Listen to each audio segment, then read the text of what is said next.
Mon discours sera consacré aux événements en Ukraine et à la raison pour laquelle c'est si important pour nous, pour la Russie. Bien entendu, mon allocution s'adresse également à nos compatriotes qui sont en Ukraine.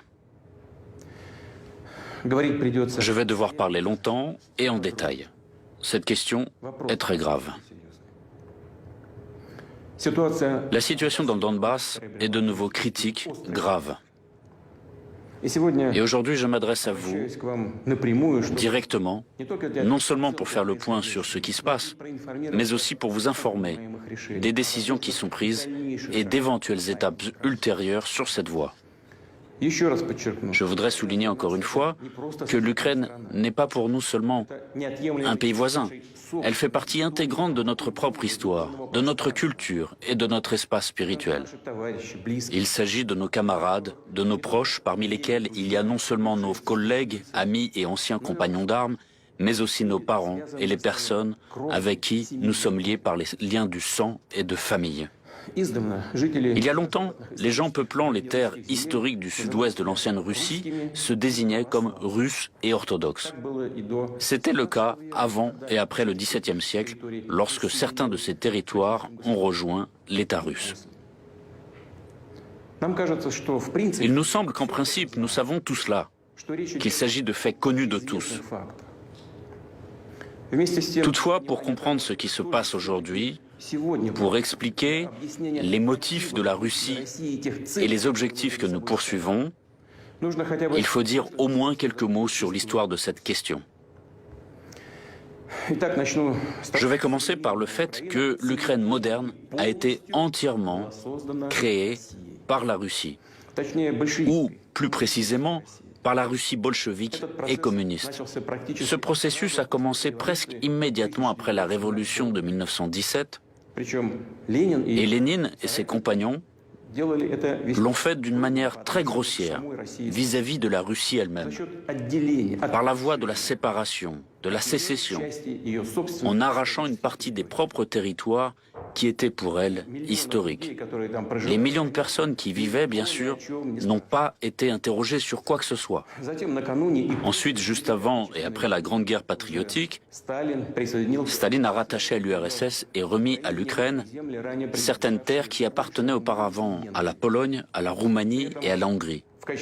En guise de compensation, Staline a donné à la Pologne une partie des territoires historiquement allemands, et en 1954, Khrouchtchev a pris la Crimée à la Russie pour une raison curieuse et en a également fait cadeau à l'Ukraine. En fait, c'est ainsi que s'est formé le territoire de l'Ukraine soviétique. Mais je voudrais maintenant accorder une attention particulière à la période initiale de la création de l'URSS. Je considère que c'est très important pour nous. Il va falloir, comme on dit, revenir assez loin en arrière. Permettez-moi de vous rappeler qu'après le coup d'État d'octobre 1917 et la guerre civile qui s'en est suivie, les bolcheviks ont commencé à construire un nouvel État et il y avait des désaccords assez profonds entre eux. Staline, qui cumulait en 1922 les fonctions de secrétaire général du comité central du Parti communiste des bolcheviks de Russie et de commissaire du peuple aux nationalités, proposa d'édifier le pays sur les principes de l'autonomisation, c'est-à-dire de conférer aux républiques, futures unités administratives et territoriales, des pouvoirs étendus lorsqu'elles rejoindraient l'État unifié.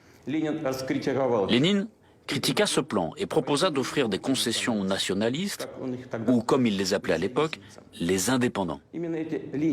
Ce sont ces idées léninistes d'une structure étatique essentiellement confédérative et le slogan sur le droit des peuples à l'autodétermination, jusqu'à la possibilité d'une sécession qui ont constitué la base de l'État soviétique. D'abord, en 1922, elles ont été consacrées dans la déclaration sur la création de l'Union des républiques socialistes soviétiques, et puis, après la mort de Lénine, dans la constitution de l'URSS de 1924. De nombreuses questions se posent immédiatement à cet égard. La première d'entre elles, et en fait la plus importante, est la suivante. Pourquoi fallait-il satisfaire n'importe quelle ambition nationaliste émergeant sans cesse dans les marches de l'ancien empire?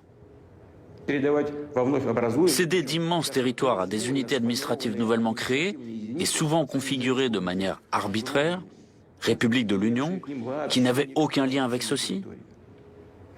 Je le répète, les céder avec la population de l'ancienne Russie. De plus, dans les faits, ces unités administratives ont reçu le statut et la forme d'entité étatique nationale. Une fois de plus, je me demande pourquoi fallait-il faire des cadeaux aussi généreux dont même les nationalistes les plus ardents n'avaient même pas rêvé, et accorder aux républiques le droit de se séparer de l'État unifié sans aucune condition. À première vue, ça n'a pas de sens, c'est insensé. Mais ce n'est qu'à première vue. Il y a une explication. Après la Révolution, l'objectif principal des bolcheviks était de se maintenir au pouvoir à tout prix. Précisément, à tout prix. Pour cela, ils étaient prêts à tout. Consentir aux conditions humiliantes du traité de paix de Brest-Litovsk, à une époque où l'Empire allemand et ses alliés se trouvaient dans une situation militaire et économique très difficile, et l'issue de la Première Guerre mondiale était en fait prévisible. Ou satisfaire toutes les demandes, tous les caprices des nationalistes à l'intérieur du pays. Du point de vue du destin historique de la Russie et de ses peuples, les principes léninistes de construction de l'État n'étaient pas seulement une erreur. C'était, comme on dit, bien plus qu'une erreur. Après l'effondrement de l'URSS en 1991, c'est devenu absolument évident. Bien sûr, les événements du passé ne peuvent être changés, mais nous devons au moins les relater d'une manière directe et honnête, sans aucune réserve et sans aucune coloration politique.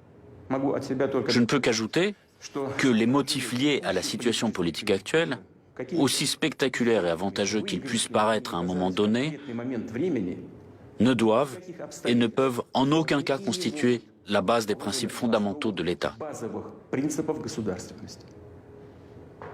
Je n'accuse actuellement personne de quoi que ce soit maintenant.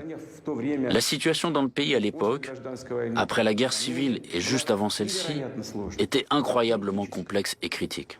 Tout ce que je veux dire aujourd'hui, c'est qu'il en allait ainsi. C'est un fait historique. En fait, comme je l'ai déjà dit, c'est la politique bolchevique qui a abouti à l'émergence de l'Ukraine soviétique, qui, même aujourd'hui, peut être qualifiée à juste titre d'Ukraine de Vladimir Lénine. C'est lui qui en est l'auteur et l'architecte. Cela peut être pleinement confirmé par les documents d'archives,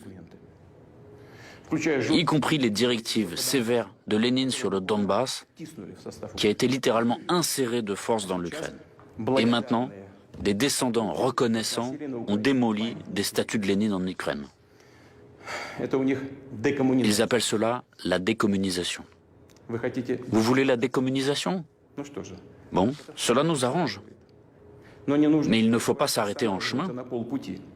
Nous sommes prêts à vous montrer ce qu'est la vraie décommunisation pour l'Ukraine. Pour en revenir à l'histoire de la question, je tiens à répéter qu'en 1922, l'URSS avait été créée sur le territoire de l'ancien empire russe. Cependant, la vie n'a pas tardé à montrer qu'il n'était tout simplement possible ni de préserver ce territoire vaste et complexe, ni d'assurer sa gestion sur des principes amorphes, de facto confédéraux, qui avaient été proposés. Ils n'avaient rien à voir avec la réalité, avec la tradition historique. Il est tout à fait logique que la terreur rouge et le passage rapide à la dictature stalinienne, la domination de l'idéologie communiste et le monopole du pouvoir du Parti communiste, la nationalisation et l'économie planifiée, que tout cela ait transformé les principes de l'organisation de l'État, déclarés inopérants, en simples déclarations, en formalités. La réalité est telle que les républiques soviétiques n'ont jamais bénéficié de droits souverains. Ces droits n'existaient tout simplement pas. Dans la pratique, c'est un État strictement centralisé, absolument unitaire qui a été créé. De facto, Staline a mis en place ses propres idées de l'organisation de l'État et non pas celles de Lénine.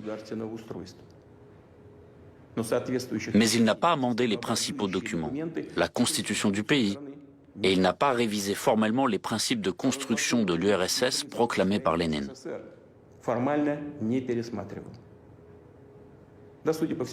Il semblerait que tout cela n'était pas nécessaire puisque tout fonctionnait dans ce régime totalitaire. Et de l'extérieur, cela semblait beau, attirant, voire encore plus que démocratique.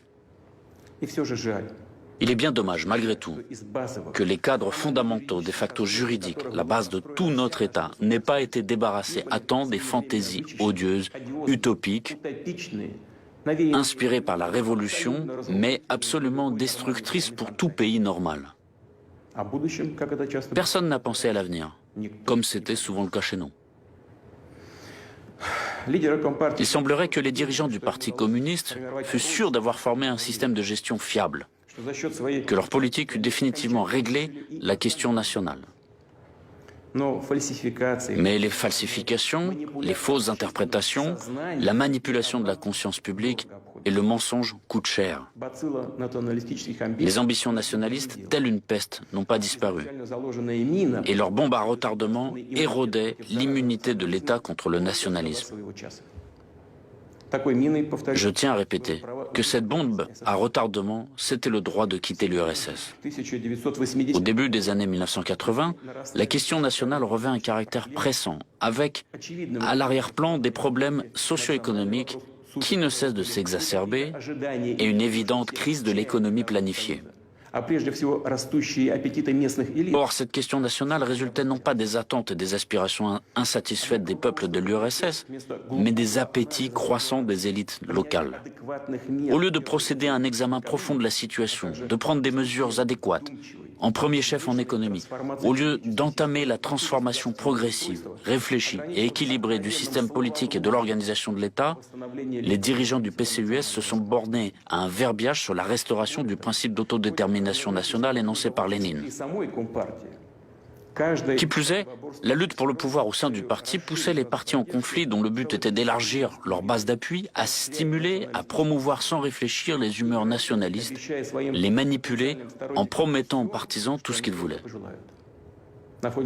Sur fond de parlotte superflue et populiste sur la démocratie et l'avenir radieux, basé soit sur l'économie de marché, soit sur l'économie planifiée, alors que la pauvreté était omniprésente et le déficit total, personne parmi les grands de ce monde ne réfléchissait aux conséquences tragiques qui guettaient le pays.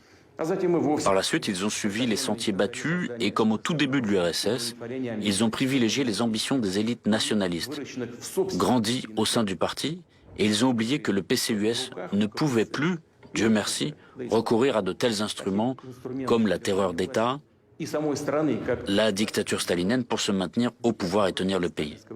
De même, ils ont oublié que le si fameux rôle dirigeant du parti disparaissait sous leurs yeux, tout comme la brume qui se dissipe au petit matin. Et c'est ainsi qu'en septembre 1989, lors du plénum du comité central du PCUS, que le document fatal a été adopté. Ce qu'on a appelé la politique du parti de notre temps, la plateforme du PCUS. Elle comprenait les clauses suivantes. Je cite. Les républiques soviétiques jouissent de tous les droits correspondant à leur statut d'État socialiste souverain. Encore un paragraphe. Les organes représentatifs suprêmes des républiques soviétiques peuvent contester et suspendre les arrêts et les ordonnances du gouvernement soviétique sur leur territoire respectif. Et enfin, chaque république soviétique a sa nationalité propre qui est octroyée à tous ses citoyens.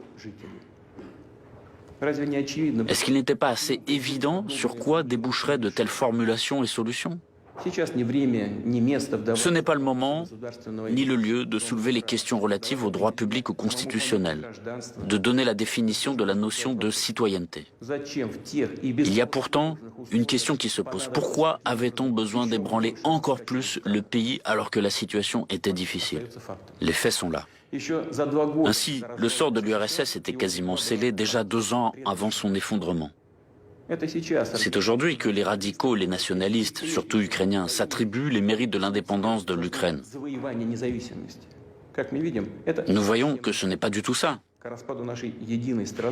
L'effondrement de notre pays est dû aux erreurs historiques, stratégiques des leaders bolcheviques, des dirigeants du PCUS, qui ont été commises à différentes époques dans la construction de l'État dans la politique économique et nationale.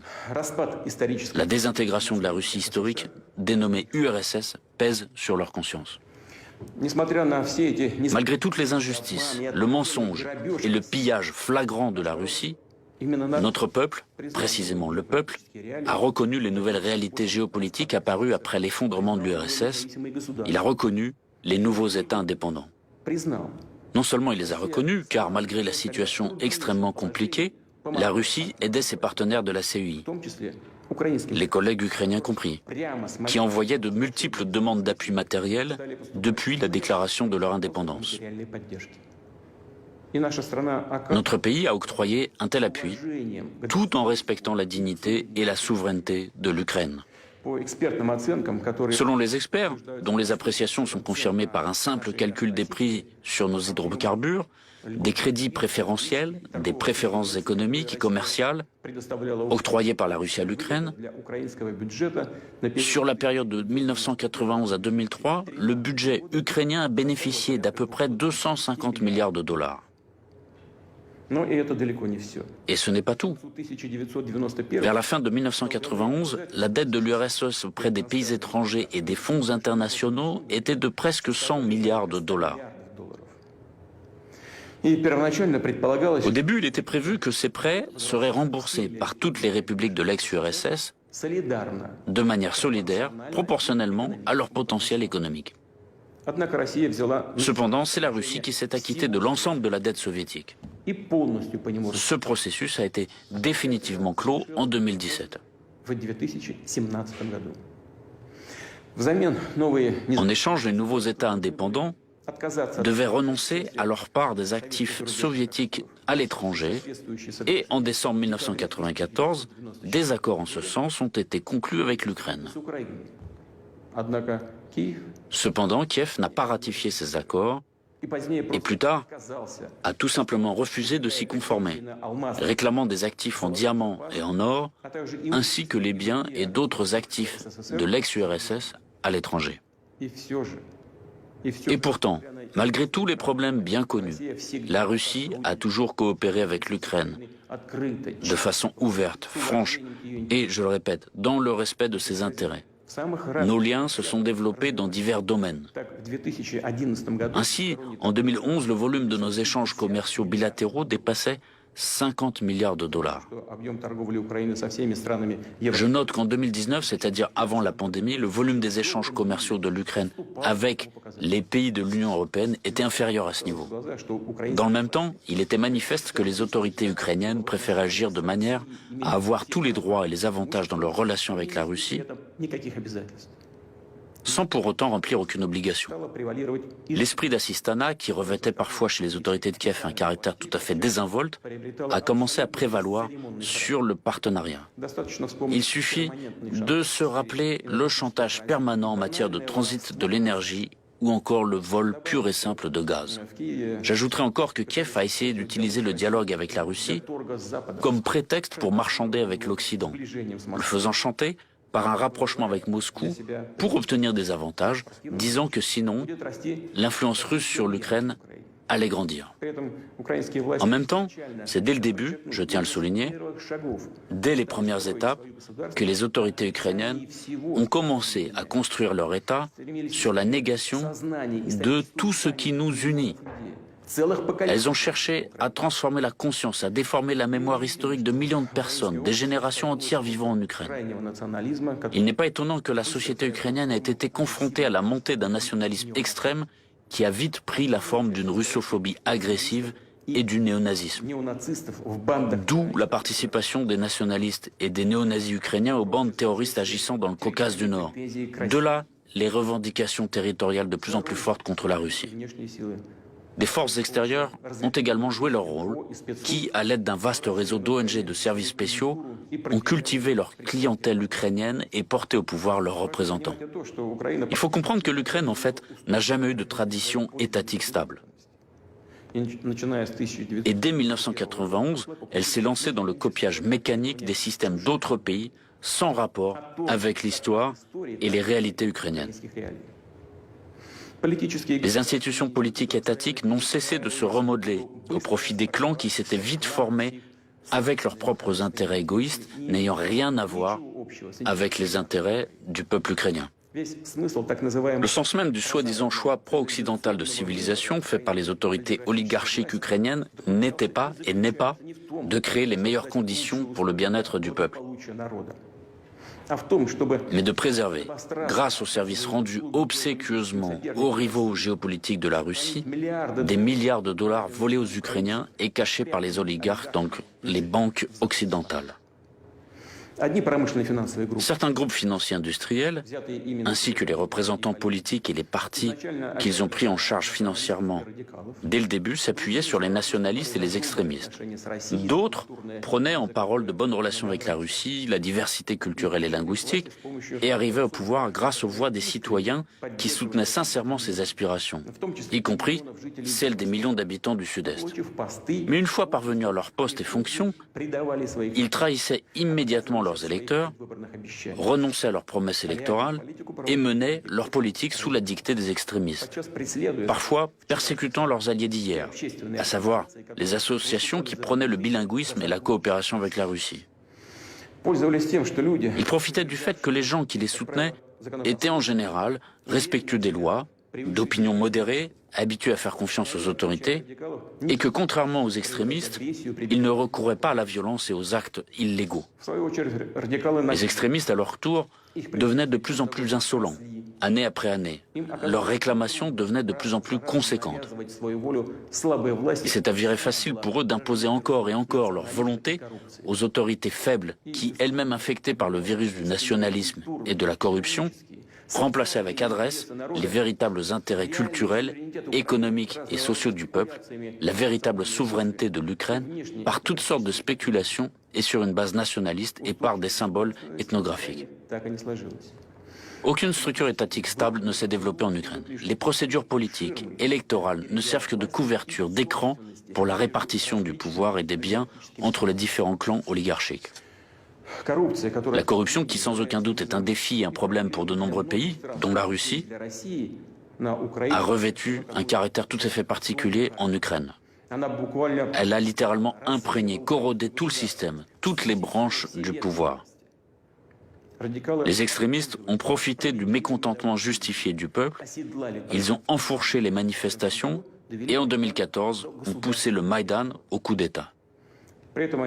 Dans le même temps, ils ont reçu une assistance directe d'autres pays. Selon les informations disponibles, le soutien financier accordé au soi-disant camp de protestation sur la place de l'indépendance à Kiev par l'ambassade des États-Unis s'est élevé à $1 million par jour. Des sommes supplémentaires assez importantes étaient insolemment versées directement sur les comptes bancaires des leaders de l'opposition.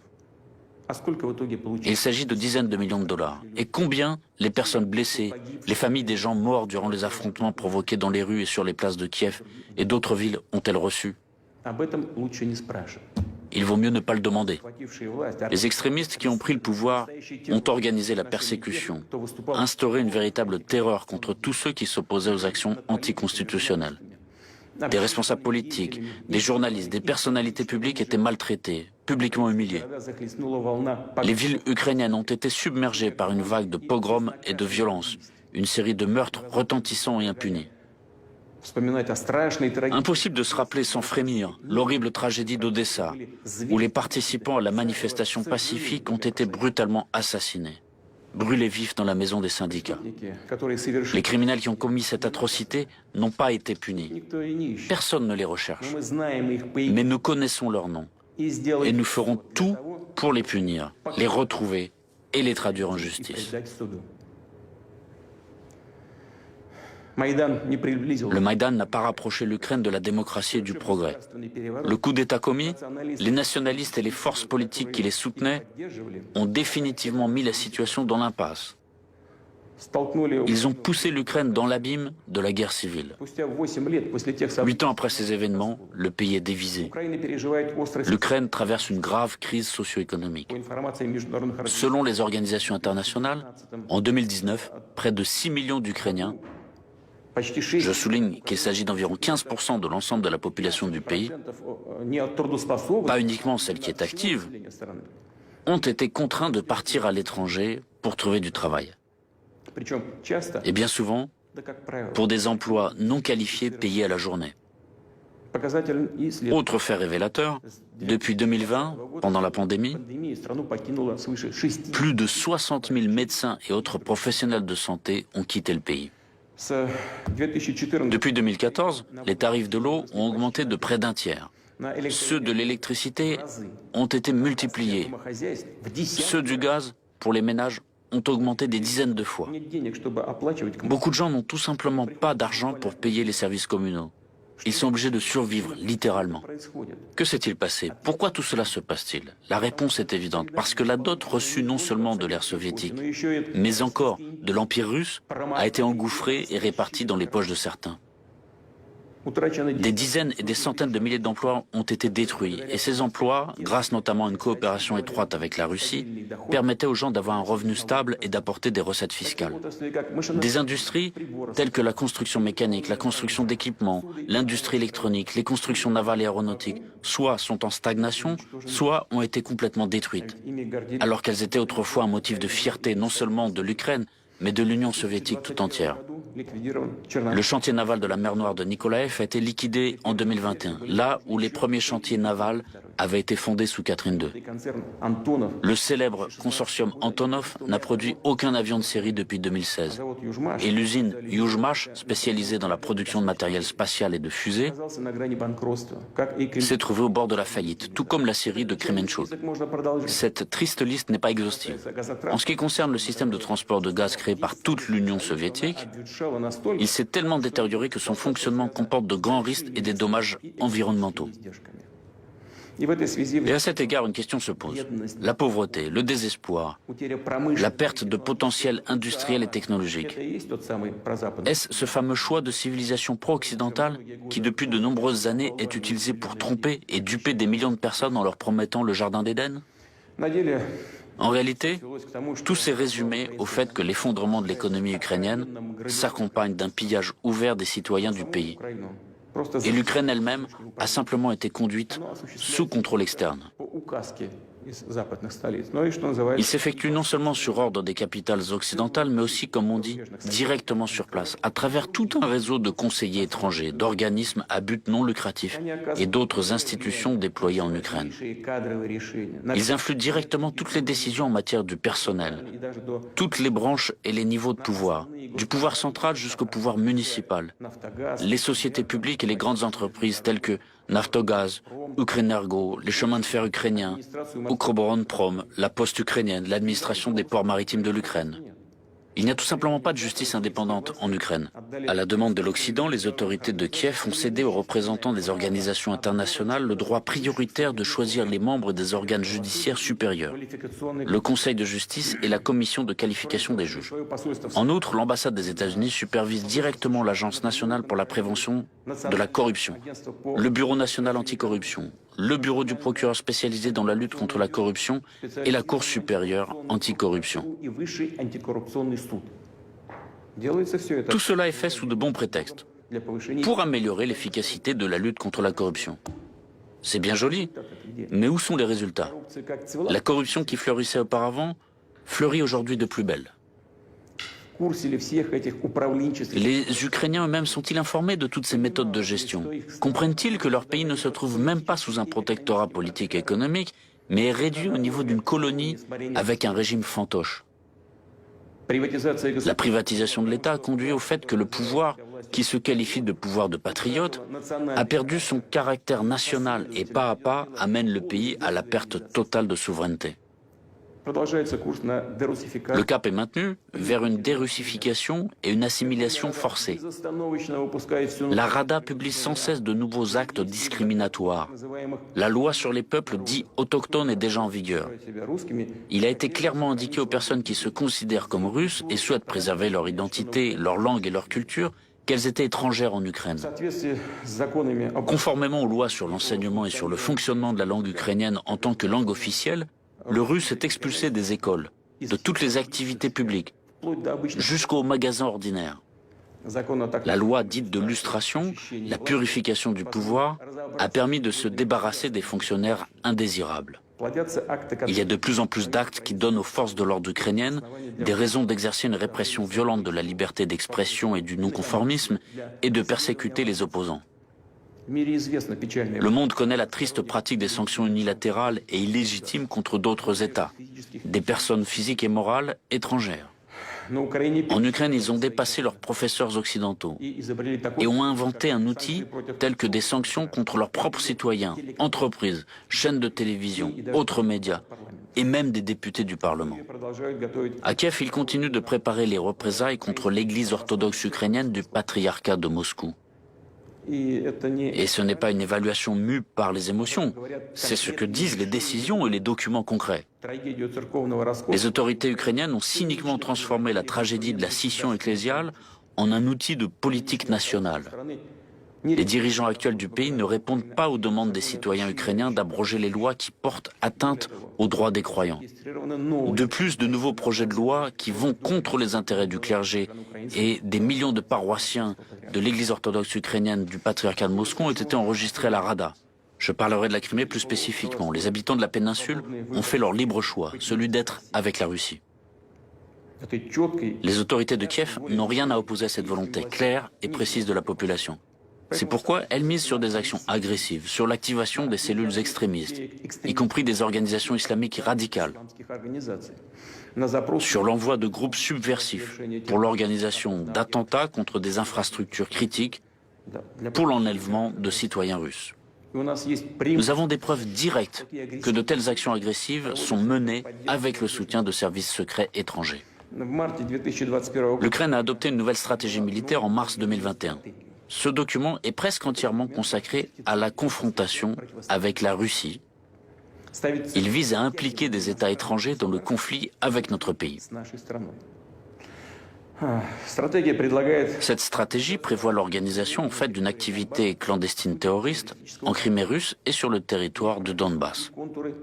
Elle décrit les contours de la guerre présumée qui devrait se terminer, comme le pensent les stratèges actuels de Kiev, je cite, avec l'aide de la communauté internationale dans des conditions favorables pour l'Ukraine. Et aussi, comme ils le disent aujourd'hui à Kiev, je cite également,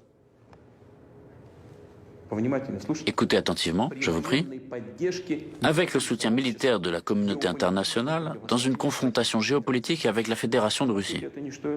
De fait, ce n'est rien de plus qu'une préparation aux actions militaires contre notre pays, contre la Russie. Nous savons également que des déclarations ont déjà été faites selon lesquelles l'Ukraine planifie de créer ses propres armes nucléaires. Et ce n'est pas une bravade superflue. Effectivement, l'Ukraine dispose des technologies nucléaires datant de l'époque soviétique et des porteurs de ces armes, y compris l'aviation, ainsi que des missiles opérationnels tactiques Tochka-U, SS-21, conçus à l'ère soviétique également, dont la portée dépasse 100 km. Mais ils feront plus. Ce n'est qu'une question de temps. Ils ont l'héritage de l'époque soviétique. Ainsi, il sera beaucoup plus simple pour l'Ukraine de se doter d'armes nucléaires tactiques que pour certains autres États. Je ne vais pas les citer maintenant, qui de fait procèdent à de tels développements, d'autant plus avec le soutien technologique de l'étranger. Et nous ne devons pas non plus l'exclure. Avec l'acquisition par l'Ukraine d'armes de destruction massive, la situation dans le monde, en Europe, surtout pour nous, pour la Russie, va changer de la manière la plus radicale. Nous ne pouvons pas rester les bras croisés face à ce danger réel. D'autant plus, je le répète, que les mécènes étrangers, occidentaux, peuvent contribuer à l'apparition de telles armes en Ukraine dans le but de créer une menace de plus pour notre pays. Nous voyons la persistance avec laquelle est mené le gonflement militaire du régime de Kiev. Les États-Unis à eux seuls ont, depuis 2014, alloué des milliards de dollars à ces fins, dont la fourniture d'armes, d'équipements et la formation de spécialistes. Ces derniers mois, des armes occidentales arrivent en Ukraine en flux tendu, de manière ostentatoire, sous les yeux du monde entier. Les activités des forces armées et des services spéciaux ukrainiens sont placées sous le commandement de conseillers étrangers. Nous le savons très bien. Ces dernières années, sous prétexte d'exercice, des contingents militaires des pays de l'OTAN étaient presque constamment présents sur le territoire de l'Ukraine. Les systèmes de commandement des troupes ukrainiennes sont déjà intégrés à ceux de l'OTAN. Cela signifie que le commandement des forces armées ukrainiennes, même des unités et sous-unités détachées, peut être exercé directement depuis les QG de l'OTAN. Et sans aucune gêne, les États-Unis et l'OTAN ont commencé à assimiler le territoire de l'Ukraine à un théâtre d'opérations militaires potentielles. Les exercices conjoints réguliers ont une orientation clairement anti-russe. L'an dernier seulement, plus de 23 000 militaires et plus d'1 millier de véhicules de combat ont été engagés. Une loi a été adoptée déjà pour l'accès en 2002 des forces armées d'autres pays sur le territoire de l'Ukraine afin de participer à des exercices multinationaux. Il est clair que nous parlons principalement des troupes de l'OTAN. Pas moins de 10 manœuvres conjointes de ce type sont prévues pour l'année en cours. Il est évident que les manifestations de ce genre servent de couverture au renforcement rapide du groupement militaire de l'OTAN sur le territoire ukrainien. En plus, étant donné le fait que le réseau de bases militaires modernisées à l'aide des Américains, à Borispol, Ivano-Frankovsk, Tchougoïev, Odessa et ainsi de suite, est en mesure d'assurer le transfert d'unités militaires dans les plus brefs délais. L'espace aérien de l'Ukraine est ouvert au vol d'avions stratégiques et de reconnaissance américains, des drones qui sont utilisés pour surveiller le territoire de la Russie. J'ajouterai à cela que le centre d'opération navale construit à Ochakov par les Américains permet d'assurer les actions des navires de l'OTAN, et notamment l'utilisation d'armes de haute précision contre la flotte russe de la mer Noire et nos infrastructures sur tout le littoral de la mer Noire. Il fut un temps où les États-Unis avaient l'intention de créer des installations similaires en Crimée, mais les habitants de la Crimée et de Sébastopol avaient contrecarré ces plans. Nous le gardons toujours en mémoire. Je le répète, aujourd'hui, un tel centre a été déployé. Il a déjà été déployé à Ochakov. Permettez-moi de vous rappeler qu'au XVIIIe siècle, les soldats d'Alexandre Souvorov s'étaient battus pour cette ville. Grâce à leur courage, elle a été intégrée à la Russie. C'est au même XVIIIe siècle que les terres de la région de la mer Noire, rattachées à la Russie à la suite de guerre avec l'Empire ottoman, ont reçu le nom de Nouvelle-Russie. Aujourd'hui, on essaie de rejeter dans l'oubli ces étapes cruciales de l'histoire, ainsi que le nom des personnalités militaires et hommes d'État de l'Empire russe, sans les efforts desquels l'Ukraine moderne n'aurait pas de nombreuses grandes villes et même d'accès à la mer Noire. Récemment, un monument à Alexandre Souvorov a été abattu à Poltava. Que dire à ce propos? Vous renoncez à votre propre passé, à l'héritage dit colonial de l'Empire russe? Dans ce cas, soyez cohérents. Ensuite, je tiens à noter que l'article 17 de la Constitution de l'Ukraine n'autorise pas le déploiement de bases militaires étrangères sur le territoire du pays. Or, il s'est avéré que ce n'est qu'une formalité qui peut être facilement contournée. Des missions de formation et d'entraînement des pays de l'OTAN sont organisées en Ukraine. Ce sont de fait déjà des bases militaires étrangères. Ils ont simplement appelé la base mission. Et l'affaire est dans le sac. Kiev proclame depuis longtemps un alignement stratégique en vue de son adhésion à l'OTAN. Oui, bien sûr, chaque pays a le droit de choisir son propre système de sécurité, de conclure des alliances militaires. Et tout cela semble juste, mais il y a un mais. Les documents internationaux fixent expressément le principe de sécurité égale et indivisible qui, chacun sait, comprend l'obligation de ne pas renforcer sa sécurité au détriment de la sécurité des autres pays.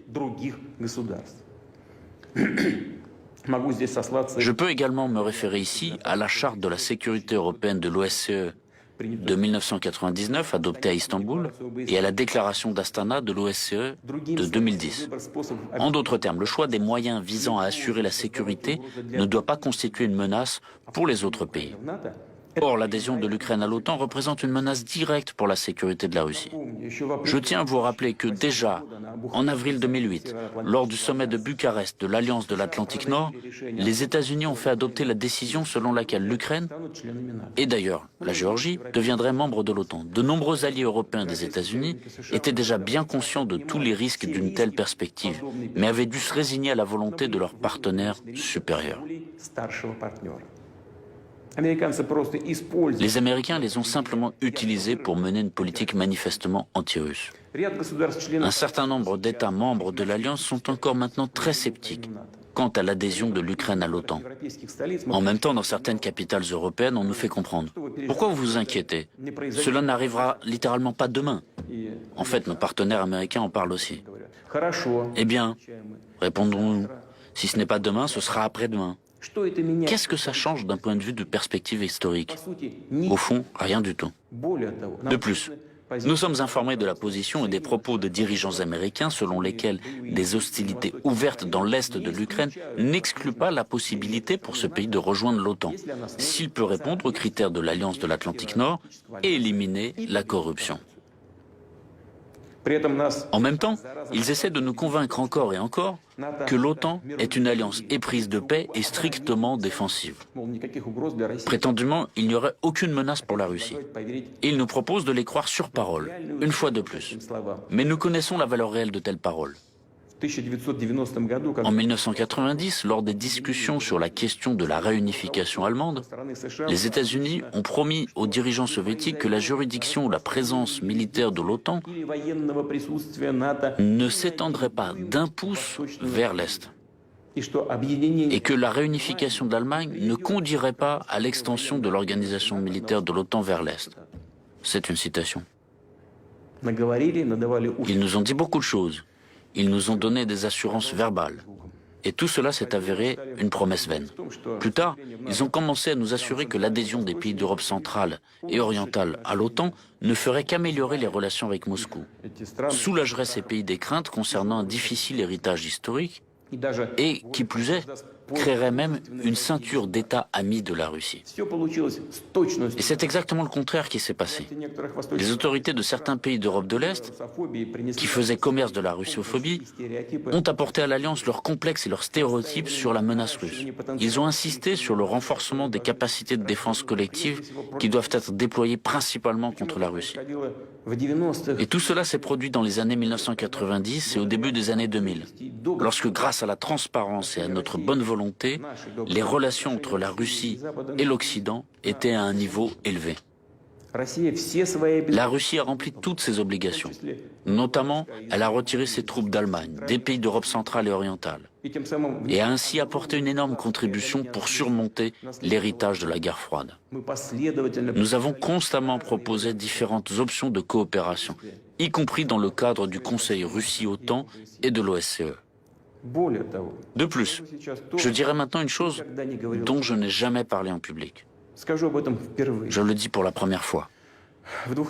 En 2000, lors d'une visite à Moscou du président sortant des États-Unis, Bill Clinton, je lui ai demandé comment les États-Unis considéreraient l'entrée de la Russie dans l'OTAN. Je ne vais pas révéler tous les détails de cette conversation, mais la réponse à ma question semblait, disons, très retenue.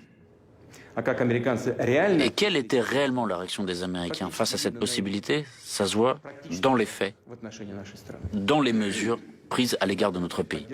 Il s'agit d'un soutien ouvert aux terroristes du Caucase du Nord, d'un mépris de nos exigences et de nos préoccupations en matière de sécurité. C'est l'extension de l'OTAN, le retrait du traité ABM, etc. Ça donne envie de demander, pourquoi faites-vous tout cela? D'accord, vous ne voulez peut-être pas voir en nous un pays ami et un allié, mais pourquoi faire de nous un ennemi? Il n'y a qu'une réponse. Ça n'a rien à voir avec notre régime politique ni autre chose. Ils ne veulent tout simplement pas qu'il y ait un grand pays indépendant comme la Russie. C'est la réponse à toutes les questions. C'est la source de la politique américaine traditionnelle vis-à-vis de la Russie. D'où l'attitude à l'égard de toutes nos propositions en matière de sécurité. Aujourd'hui, il suffit de jeter un simple coup d'œil sur la carte pour voir comment les pays occidentaux ont tenu leur promesse d'empêcher l'extension de l'OTAN vers l'Est. En fait, ça a été une tromperie. Nous avons assisté à 5 vagues d'élargissement de l'OTAN, l'une après l'autre. En 1999, la Pologne, la République tchèque, la Hongrie sont devenus membres de l'Alliance. En 2004, la Bulgarie, l'Estonie, la Lettonie, la Lituanie, la Roumanie, la Slovaquie et la Slovénie. En 2009, l'Albanie et la Croatie. En 2017, le Monténégro. En 2020, la Macédoine du Nord. En conséquence, l'Alliance, son infrastructure militaire, sont parvenues jusqu'aux frontières de la Russie. C'est devenu l'une des principales causes de la crise de la sécurité européenne. Cela a eu les conséquences les plus négatives sur l'ensemble du système des relations internationales et a entraîné une perte de confiance mutuelle. La situation continue de se dégrader, notamment sur le plan stratégique. Ainsi, en Roumanie et en Pologne, dans le cadre du projet américain visant à créer un système global de défense antimissile, des zones de positionnement pour le bouclier antimissile sont déployées. On sait bien que les systèmes de lancement installés ici peuvent être utilisés pour les missiles de croisière Tomahawk, qui sont des systèmes offensifs. En outre, un missile universel de standard 6, ou SM-6, est en cours de conception aux États-Unis. Il peut servir à des missions de défense antiaérienne et antimissiles, et en même temps peut frapper des cibles universelles, que ce soit à la surface de la mer ou sur terre. C'est-à-dire que le système antimissile américain, prétendument défensif, se développe et de nouvelles opportunités offensives apparaissent.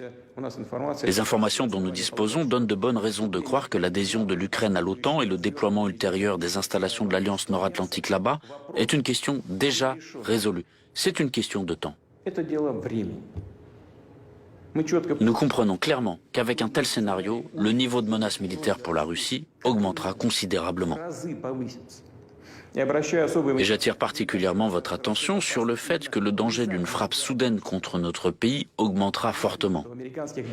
Je tiens à expliquer que dans les documents américains de planification stratégique, il s'agit bien de documents, la possibilité d'une attaque dite préventive contre les complexes de missiles ennemis est prescrite. Et nous savons qui est le principal adversaire pour les États-Unis et l'OTAN. C'est la Russie. Dans les documents de l'OTAN, notre pays est officiellement, explicitement désigné comme la menace principale pour la sécurité euro-atlantique. Et l'Ukraine servira de champ de bataille pour cela. Si nos ancêtres avaient entendu ça, ils n'y auraient tout simplement pas cru. Et nous-mêmes, on n'aimerait pas y croire aujourd'hui. Et pourtant, c'est ce qu'on voit se produire. Je veux que cela soit compris en Russie et en Ukraine. De nombreuses bases aériennes ukrainiennes sont situées à proximité de nos frontières. Et l'aviation tactique de l'OTAN qui est sur place, y compris avec des vecteurs d'armes de précision, sont capables de frapper notre territoire jusqu'aux villes de Volgograd, Kazan, Samara, Astrakhan. Le déploiement de radars de reconnaissance sur le territoire ukrainien permettra à l'OTAN de contrôler étroitement l'espace aérien de la Russie jusqu'à l'Oral. Enfin, après que les États-Unis ont rompu le traité sur les forces nucléaires à portée intermédiaire, le Pentagone a commencé à développer ouvertement toute une gamme de systèmes de frappe basés au sol, y compris des missiles balistiques capables d'atteindre des cibles situées à des distances allant jusqu'à 5500 km. Une fois déployés en Ukraine, ces systèmes pourront frapper des objectifs sur l'ensemble de la partie européenne de la Russie, ainsi qu'au-delà de l'Oural. Le temps de vol jusqu'à Moscou pour les missiles de croisière Tomahawk serait inférieur à 35 minutes. Pour les missiles balistiques depuis la région de Kharkov, de 7 à 8 minutes. Et pour les frappes hypersoniques, de 4 à 5 minutes. Ça s'appelle nous mettre le couteau sous la gorge. Il ne fait pour moi aucun doute qu'ils comptent bien réaliser ces projets, tout comme ils l'ont fait d'autres fois au cours des dernières années, en élargissant la présence de l'OTAN vers l'Est, en poussant les infrastructures et les équipements militaires vers les frontières de la Russie, en ignorant complètement nos préoccupations, nos protestations et nos avertissements. Excusez-moi, ils crachaient dessus en faisant tout ce qui leur plaisait, comme bon leur semblait. Bien sûr, ils entendent continuer à agir de la sorte, guidés par le proverbe bien connu « Le chien aboie, la caravane passe ». Je tiens à le dire tout de suite, nous ne l'avons jamais accepté et nous ne l'accepterons jamais. En même temps, la Russie s'est toujours prononcée en faveur de la résolution des problèmes les plus complexes par des moyens politiques et diplomatiques, à la table des négociations. Nous sommes bien conscients de notre énorme responsabilité en matière de stabilité régionale et mondiale. Déjà, en 2008, la Russie avait lancé une initiative visant à conclure un traité sur la sécurité européenne. Le sens de ce traité était qu'aucun État ou organisation internationale de la région euro-atlantique ne pouvait renforcer sa sécurité aux dépens de celle des autres. Or, notre proposition a été rejetée dès le départ.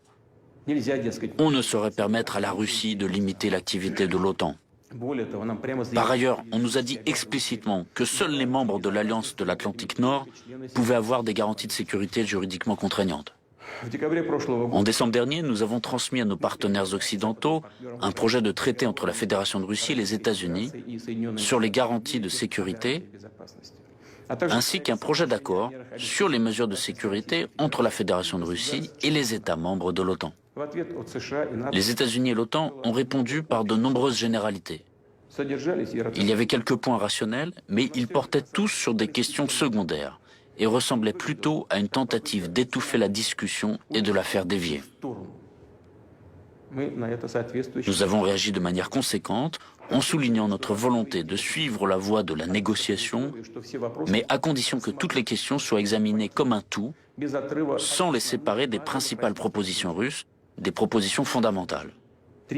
Celle-ci comporte 3 points essentiels. Le premier est d'éviter tout nouvel élargissement de l'OTAN. Le deuxième est le non-déploiement par l'Alliance de systèmes d'armes offensifs aux frontières russes. Et enfin, le retour des capacités et infrastructures militaires du bloc en Europe à la configuration de 1997, date de la signature de l'acte fondateur OTAN-Russie. Et ce sont justement ces propositions de principe qui ont été ignorées. Une fois de plus, nos partenaires occidentaux ont répété la formule toute faite selon laquelle tout pays a le droit de choisir librement les moyens d'assurer sa sécurité et d'adhérer à toute alliance et à tout groupement militaire. Autrement dit, rien n'a changé dans leur position. Nous entendons toujours les mêmes références à la fameuse politique de la porte ouverte de l'OTAN. De plus, on essaie à nouveau de nous faire chanter, on nous menace à nouveau de sanctions, qu'ils imposeront d'ailleurs de toute façon au fur et à mesure que la Russie renforce sa souveraineté et la puissance de ses forces armées. On saura toujours trouver, voire inventer un prétexte pour une nouvelle attaque de sanctions. Ceci, quelle que soit la situation en Ukraine. Il n'y a qu'un but. Endiguer le développement de la Russie. En fait, ils n'auront pas besoin d'un prétexte formel quelconque pour le faire. Ils le feront pour la simple raison que nous existons et ne remettront jamais en cause notre souveraineté, nos intérêts nationaux et nos valeurs. Je veux être clair. Je le dis sans détour. Dans la situation actuelle, alors que nos propositions sur un dialogue équitable portant sur les questions de principe sont de fait restées sans réponse de la part des États-Unis et de l'OTAN, alors que le niveau des menaces contre notre pays augmente de manière significative, la Russie a parfaitement le droit de prendre des contre-mesures pour assurer sa propre sécurité. C'est exactement ce que nous ferons. En ce qui concerne la situation dans le Donbass, nous constatons que les dirigeants de Kiev ne cessent de déclarer publiquement leur réticence à appliquer le paquet de mesures de Minsk afin de résoudre le conflit et laissent comprendre qu'ils ne sont pas intéressés par une solution pacifique. Au contraire, ils cherchent à nouveau à lancer une guerre éclair dans le Donbass comme ils l'ont déjà fait en 2014 et en 2015. Nous nous rappelons très bien à quoi ces aventures ont abouti. Aujourd'hui, il ne se passe pas un jour sans qu'il y ait des bombardements de villes et de localités dans le Donbass. Un groupement militaire important déployé à cette fin utilise en permanence des drones d'attaque, des équipements lourds, des missiles, de l'artillerie et des lance-roquettes multiples. Le meurtre de civils, le blocus, les mauvais traitements infligés aux personnes, y compris les enfants, les femmes et les personnes âgées, se poursuivent sans relâche. Et on n'en voit pas la fin. Et le monde prétendument civilisé,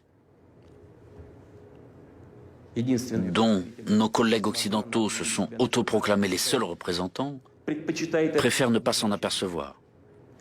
Comme si toute cette horreur, le génocide, dont sont victimes près de 4 millions de personnes, n'existait pas. Ceci pour la simple raison que ces personnes n'étaient pas d'accord avec le coup d'État soutenu par l'Occident en Ukraine en 2014 et se sont opposés à cette dérive vers le nationalisme agressif de caverne et le néonazisme, élevés tous les deux au rang de politique d'État. Et parce qu'ils se battent pour leurs droits élémentaires ceux de vivre sur leur propre terre, de parler leur propre langue, de préserver leur culture et leurs traditions. Combien de temps cette tragédie peut-elle encore durer? Combien de temps peut-on encore la tolérer? La Russie a tout fait pour préserver l'intégrité territoriale de l'Ukraine. Pendant toutes ces années, elle s'est battue avec persévérance et patience pour mettre en œuvre la résolution 2202 du Conseil de sécurité des Nations Unies du 17 février 2015 qui consacrait le paquet de mesures de Minsk du 12 février 2015 pour le règlement de la situation dans le Donbass. Tout cela en vain. Les présidents et les députés de la Rada changent, mais l'essence, la nature agressive et nationaliste du régime qui a pris le pouvoir à Kiev reste la même. Elle est entièrement le produit du coup d'État de 2014. Et ceux qui ont emprunté la voie de la violence, de l'effusion de sang et de l'illégalité ne reconnaissent et ne reconnaîtront aucune autre solution à la question du Donbass qu'une solution militaire. À cet égard, je considère qu'il est nécessaire de prendre la décision qui s'impose depuis longtemps, c'est-à-dire de reconnaître immédiatement l'indépendance et la souveraineté de la République populaire de Donetsk et de la République populaire de Lugansk.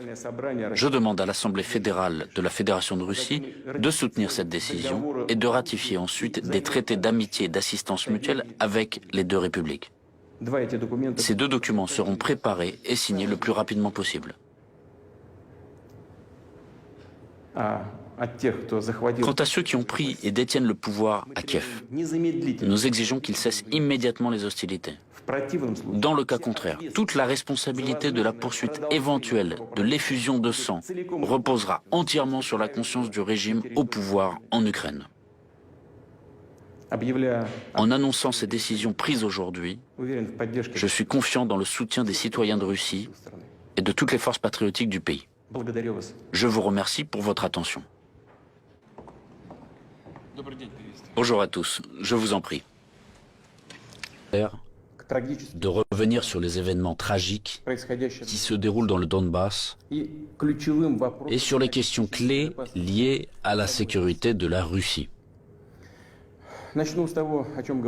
Je vais commencer par ce que j'ai dit dans mon discours du 21 février de cette année. Je me réfère à ce qui nous préoccupe particulièrement, à savoir les menaces fondamentales que font peser sur notre pays de manière démesurée et arrogante, pas à pas, année après année, les hommes politiques occidentaux irresponsables. Il s'agit de l'expansion de l'OTAN vers l'Est, du fait que ces infrastructures militaires s'approchent des frontières de la Russie. On sait très bien que depuis 30 ans, nous nous efforçons, avec persistance et patience, de parvenir à un accord avec les principaux pays de l'OTAN sur les principes de sécurité égale et indivisible en Europe. En réponse à nos propositions, ça n'a toujours été que soit des tromperies et des mensonges cyniques, ou des tentatives de pression et de chantage, alors que l'Alliance Atlantique, malgré toutes nos protestations et préoccupations, ne cesse de s'élargir. La machine de guerre est en marche, et, je le répète, elle s'approche très près de nos frontières.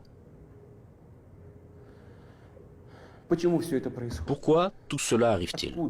Pourquoi cette attitude arrogante consistant à parler dans l'optique de sa propre exclusivité, infaillibilité et permissivité? D'où vient cette attitude indifférente et dédaigneuse à l'égard de nos intérêts et de nos demandes absolument légitimes? La réponse est claire. Tout est clair et évident. L'Union soviétique s'est affaiblie à la fin des années 80, puis elle s'est effondrée. Tout ce qui s'est passé à l'époque est une bonne leçon pour nous aujourd'hui. Cela a mis en exergue que la paralysie du pouvoir et de la volonté est le premier pas vers la dégradation complète et l'oubli. Dès que nous avons perdu notre confiance en nous-mêmes, un certain temps, l'équilibre des pouvoirs dans le monde a été rompu. Cela a conduit à une situation où les traités et accords existants ne sont plus réellement en vigueur. La persuasion et les demandes n'ont aucun effet. Tout ce qui ne convient pas aux détenteurs de l'hégémonie, aux grands de ce monde, est qualifié d'archaïque, obsolète et inutile. Et inversement, tout ce qui leur semble avantageux est présenté comme la vérité ultime, est imposé à tout prix, de manière insolente, par tous les moyens. Ceux qui ne sont pas d'accord finissent à genoux. Ce dont je parle maintenant ne concerne pas seulement la Russie, et nous ne sommes pas les seuls à être préoccupés par cela. Il s'agit de l'ensemble du système de relations internationales, et parfois même les alliés des États-Unis eux-mêmes. Après l'effondrement de l'URSS, le monde a été de fait remodelé et les normes établies du droit international, dont les principales, fondamentales, ont été adoptées à la fin de la Seconde Guerre mondiale et ont largement consolidé ces résultats, ont commencé à gêner ceux qui se sont déclarés vainqueurs de la guerre froide. Bien sûr, dans la vie pratique, dans les relations internationales, dans les règles pour les organiser, il était nécessaire de prendre en compte les changements de la situation dans le monde et de l'équilibre même des forces. Mais cela aurait dû être fait de manière professionnelle, progressivement, avec patience, en prenant en compte et en respectant les intérêts de tous les pays et en pleine conscience de leurs responsabilités. Or non, en raison de l'euphorie due à la supériorité absolue, d'une sorte de forme moderne d'absolutisme, et dans le contexte d'un faible niveau de culture générale et de fatuité de ceux qui ont préparé, pris et promu des décisions qui étaient rentables uniquement pour eux-mêmes, la situation a pris une tournure différente. Voici des exemples tout trouvés. Tout d'abord, sans aucune autorisation du Conseil de sécurité de l'ONU, ils ont mené une opération militaire sanglante contre Belgrade. Ils ont utilisé des avions, des missiles en plein cœur de l'Europe. Plusieurs semaines de bombardements continus sur des villes pacifiques, sur des infrastructures vitales. Il est nécessaire de rappeler ces faits, car certains collègues occidentaux n'aiment pas se souvenir de ces événements. Et quand nous en parlons, ils préfèrent faire référence non pas aux normes du droit international, mais aux circonstances qu'ils interprètent comme ils l'estiment nécessaires. Puis est venu le tour de l'Irak, de la Libye et de la Syrie. L'utilisation illégitime de la force militaire contre la Libye, la dénaturation de toutes les décisions du Conseil de sécurité de l'ONU sur la question libyenne ont conduit à la destruction complète de l'État, au fait qu'un énorme foyer de terrorisme international est apparu, au fait que le pays s'est trouvé plongé dans une catastrophe humanitaire dans l'abîme de la guerre civile qui a duré plusieurs années et se poursuit encore, la tragédie à laquelle des centaines de milliers, des millions de personnes ont été condamnées, non seulement en Libye, mais dans toute cette région, a provoqué un exode migratoire massif de l'Afrique du Nord et du Moyen-Orient vers l'Europe. Un sort similaire a été réservé à la Syrie. Les opérations militaires de la coalition occidentale sur le territoire de ce pays, sans le consentement du gouvernement syrien et sans la sanction du Conseil de sécurité de l'ONU, ne sont rien d'autre qu'une agression, une intervention. Cependant, l'invasion de l'Irak, qui n'avait aucun fondement juridique non plus, occupe une place particulière. Comme prétexte, ils ont choisi les prétendues informations fiables dont auraient disposé les États-Unis sur la présence d'armes de destruction massive en Irak. Pour preuve, le secrétaire d'État américain agitait publiquement devant le monde entier un tube rempli de poudre blanche assurant tout le monde qu'il s'agissait d'une arme chimique en cours de développement en Irak. Et puis il s'est avéré que tout cela était une manipulation, du bluff. Il n'y avait pas d'armes chimiques en Irak. C'est incroyable. Surprenant, mais le fait est là. Il y a eu des mensonges au plus haut niveau étatique et du haut de la tribune de l'ONU. Et en conséquence de cela, il y a eu des sacrifices énormes, des destructions, une progression incroyable de terrorisme. En fait, on a l'impression que pratiquement partout, dans de nombreuses régions dans le monde, là où l'Occident vient mettre en place son ordre, cela se termine en blessures sanglantes qui ne cicatrisent pas, en plaies que sont le terrorisme international et l'extrémisme. Tout ce que j'ai évoqué en est l'exemple le plus flagrant, mais ce n'est en aucun cas le seul exemple du mépris du droit international. S'ajoutent à cela les promesses faites à notre pays de ne pas étendre l'OTAN d'un pouce vers l'Est. Je le répète, ils ont menti, ou en termes populaires, ils nous ont tout simplement arnaqués. Oui, on entend souvent dire que la politique est quelque chose de sale, peut-être, mais quand même pas à ce niveau-là. Après tout, un tel comportement de tricheur contredit non seulement les principes des relations internationales, mais surtout les normes de moralité et d'éthique généralement reconnues. Où sont la justice et la vérité ici? Ce ne sont que des mensonges et de l'hypocrisie. Par ailleurs, des hommes politiques, des politologues et des journalistes américains eux-mêmes écrivent et parlent du fait qu'un véritable empire du mensonge a été créé aux États-Unis ces dernières années. Difficile de ne pas être d'accord avec ça, c'est ainsi. Mais il ne faut pas jouer les modestes. Les États-Unis restent un grand pays, une puissance avec un rôle moteur. Tous leurs satellites non seulement leur donnent raison, avec résignation et humilité, ils se joignent à leur rhétorique pour n'importe quelle raison, mais ils copient également leur comportement. Ils acceptent avec enthousiasme les règles proposées. Par conséquent, nous avons toutes les raisons d'affirmer avec certitude que l'ensemble de ce qu'on appelle le bloc occidental, formé par les États-Unis à leur image, est dans cet ensemble cet empire du mensonge. Quant à notre pays, après l'effondrement de l'URSS, malgré toute l'ouverture sans précédent de la nouvelle Russie moderne, la volonté de coopérer honnêtement avec les États-Unis et d'autres partenaires occidentaux, et dans les conditions d'un désarmement quasi unilatéral, ils ont immédiatement essayé d'aller jusqu'au bout, de nous achever, de nous détruire complètement. C'est exactement ce qui s'est passé dans les années 90, au début des années 2000, lorsque l'Occident, dit collectif, a soutenu très activement le séparatisme et les gangs de mercenaires dans le sud de la Russie. Quel sacrifice, quelle perte tout cela nous a-t-il alors causé? Quelles épreuves avons-nous dû traverser avant de briser définitivement le terrorisme international dans le Caucase? Nous nous en souvenons et nous ne l'oublierons jamais. En fait, jusqu'à récemment, ils n'ont cessé de chercher à nous utiliser dans leurs propres intérêts, de détruire nos valeurs traditionnelles, de nous imposer leurs pseudo-valeurs, ce qui nous consumerait, nous, notre peuple, de l'intérieur. Ces attitudes qu'ils imposent déjà agressivement dans leur pays et qui conduisent directement à la dégradation et à la dégénérescence, car ils contredisent la nature humaine. Cela n'arrivera pas et personne n'y est jamais arrivé. Cela ne fonctionnera pas non plus maintenant. Malgré tout, en décembre 2021, nous avons une nouvelle fois tenté de nous mettre d'accord avec les États-Unis et leurs alliés sur les principes pour assurer la sécurité en Europe et le non-élargissement de l'OTAN. Tout cela en vain. La position américaine ne change pas. Ils ne considèrent pas comme nécessaire de négocier avec la Russie sur cette question clé pour nous. Ils poursuivent leurs propres objectifs et négligent nos intérêts. Et bien sûr, dans cette situation, nous nous demandons, que faire ensuite? À quoi s'attendre? L'histoire nous apprend qu'en 1940 et au début de 1941, l'Union soviétique a tenté d'empêcher, ou du moins de retarder, la guerre par tous les moyens.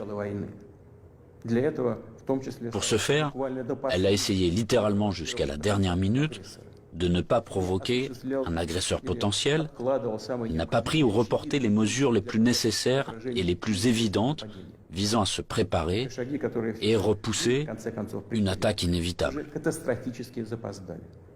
Et les mesures qui ont finalement été prises étaient dramatiquement tardives. En conséquence, le pays n'était pas prêt à faire face à pleine capacité à l'invasion de l'Allemagne nazie qui attaquait notre patrie sans déclaration de guerre le 22 juin 1941. L'ennemi a été arrêté, puis écrasé, mais à un coût colossal.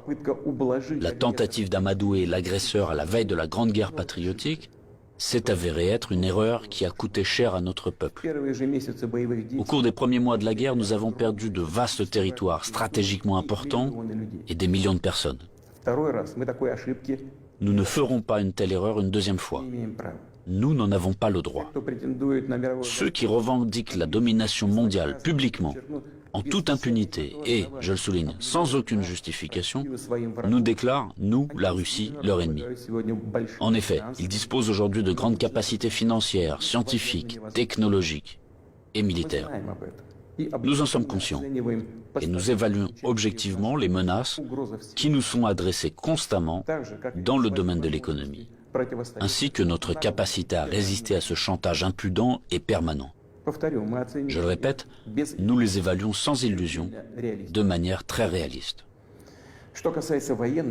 En ce qui concerne le domaine militaire, la Russie moderne, même après l'effondrement de l'URSS et la perte d'une grande partie de son potentiel, est aujourd'hui l'une des puissances nucléaires les plus fortes du monde, et elle dispose en outre d'avantages en ce qui concerne un certain nombre d'armes de pointe. Il ne devrait donc faire aucun doute qu'une attaque directe contre notre pays entraînerait une défaite et des conséquences désastreuses pour tout agresseur potentiel. Cependant, les technologies, y compris en matière de défense, évoluent rapidement. Le leadership dans ce domaine a changé et changera encore demain, tandis que la conquête militaire des territoires adjacents à nos frontières, si nous laissons cela se produire, se poursuivra pendant des décennies, ou peut-être pour toujours. Et cela constituera une menace toujours plus grande et totalement inacceptable pour la Russie. Aujourd'hui même, alors que l'OTAN s'étend vers l'Est, la situation pour notre pays se dégrade et devient chaque année plus dangereuse. En outre, ces derniers jours, les dirigeants de l'OTAN ont explicitement évoqué la nécessité d'accélérer, de forcer l'avancée des infrastructures de l'Alliance vers les frontières de la Russie. En d'autres termes, ils renforcent leur position. Nous ne pouvons plus nous contenter de regarder ce qui se passe. Ce serait complètement irresponsable de notre part. La poursuite de l'expansion de l'infrastructure de l'Alliance Atlantique, la conquête militaire des territoires de l'Ukraine qui a commencé, tout cela est inacceptable pour nous. Le problème, bien sûr, ce n'est pas la structure de l'OTAN elle-même. Elle n'est qu'un instrument de la politique étrangère des États-Unis. Le problème est que sur les territoires qui nous sont adjacents, je vous le fais remarquer, sur nos propres territoires historiques, une anti-Russie est en train d'être créée, qui a été placée sous un contrôle extérieur total, qui est colonisée de manière active par les forces armées des pays de l'OTAN, et où il y a un afflux d'armes les plus modernes. Pour les États-Unis et leurs alliés, il s'agit de ce qui est qualifié de politique de dissuasion de la Russie, de dividende géopolitique évident. Et pour notre pays, c'est finalement une question de vie ou de mort. La question de notre avenir historique en tant que peuple. Ce n'est pas une exagération, c'est la vérité. C'est une menace réelle, non seulement pour nos intérêts, mais pour l'existence même de notre État, pour sa souveraineté.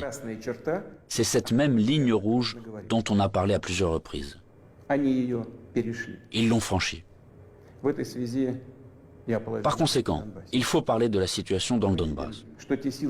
Nous voyons que les forces qui ont effectué un coup d'État en Ukraine en 2014 ont pris le pouvoir et le conservent, de fait, à l'aide de procédures électorales décoratives et ont finalement renoncé à un règlement pacifique du conflit.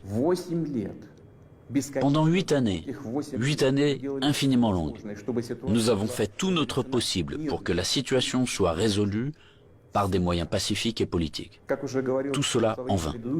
Comme je l'ai dit dans mon précédent discours, on ne peut pas regarder sans compassion ce qui se passe là-bas. Il n'était tout simplement plus possible de supporter tout cela. Il était nécessaire de mettre fin immédiatement à ce cauchemar, au génocide des millions de personnes qui y vivent, dont le seul espoir est la Russie, dont le seul espoir est en nous. Ce sont ces aspirations, ces sentiments, la douleur des gens qui ont été pour nous le principal motif pour décider de reconnaître les républiques populaires du Donbass. Voilà ce qui me paraît important de souligner davantage. Les principaux pays de l'OTAN, pour parvenir à leurs propres objectifs, soutiennent en Ukraine les nationalistes extrêmes et les néo-nazis, qui à leur tour ne pardonneront jamais aux Criméens, aux habitants de Sébastopol, leur libre choix, à savoir la réunification avec la Russie. Bien sûr, ils iront en Crimée, tout comme dans le Donbass, portant la guerre, afin de tuer, tout comme les punisseurs des gangs de nationalistes ukrainiens, complices d'Hitler pendant la Grande Guerre patriotique, qui massacraient des personnes sans défense. Et ils déclarent aussi ouvertement revendiquer un certain nombre d'autres territoires russes.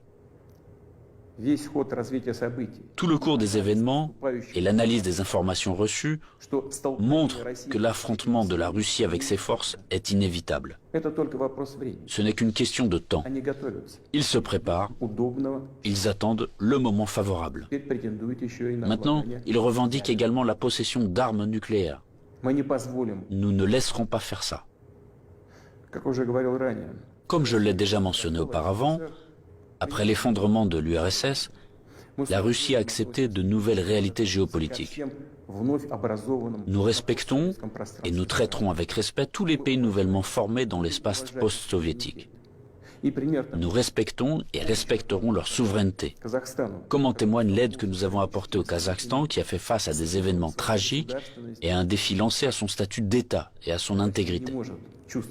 Mais la Russie ne peut pas se sentir en sécurité, se développer, exister avec une menace constante venant du territoire de l'Ukraine contemporaine. Je rappelle que dans les années 2000-2005, nous avons riposté militairement aux terroristes du Caucase, défendu l'intégrité de notre État, préservé la Russie. En 2014, nous avons soutenu les Criméens et les résidents de Sébastopol. En 2015, nous avons utilisé les forces armées pour mettre un obstacle sûr à l'infiltration de terroristes de Syrie en Russie.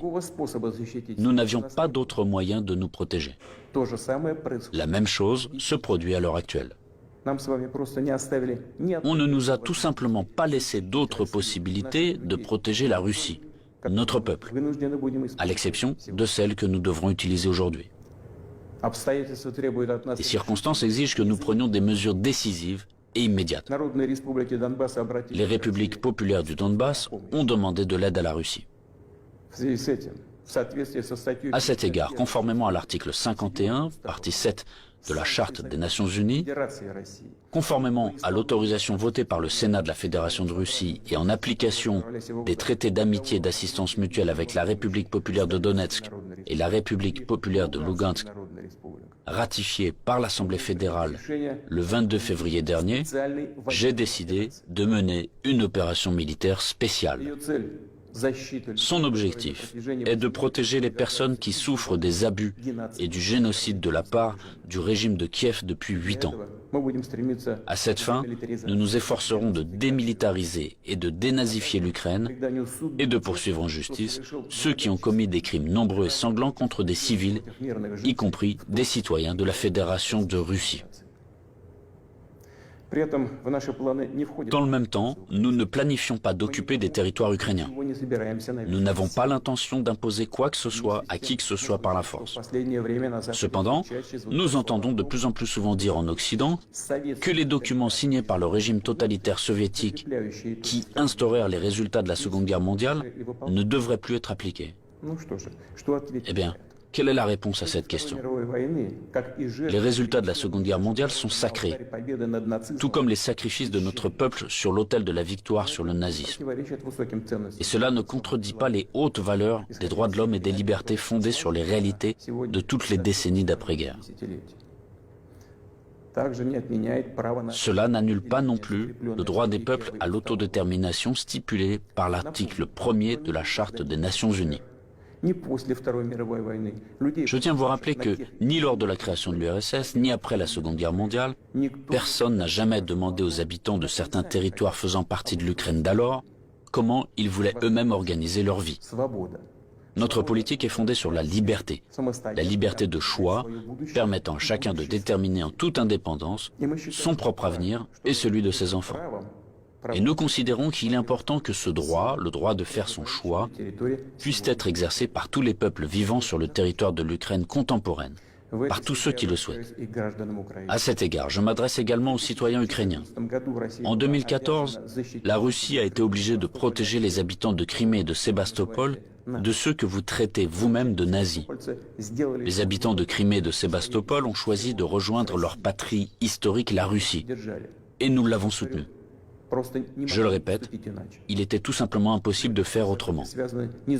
Les événements d'aujourd'hui ne sont pas liés à la volonté de porter atteinte aux intérêts de l'Ukraine et du peuple ukrainien.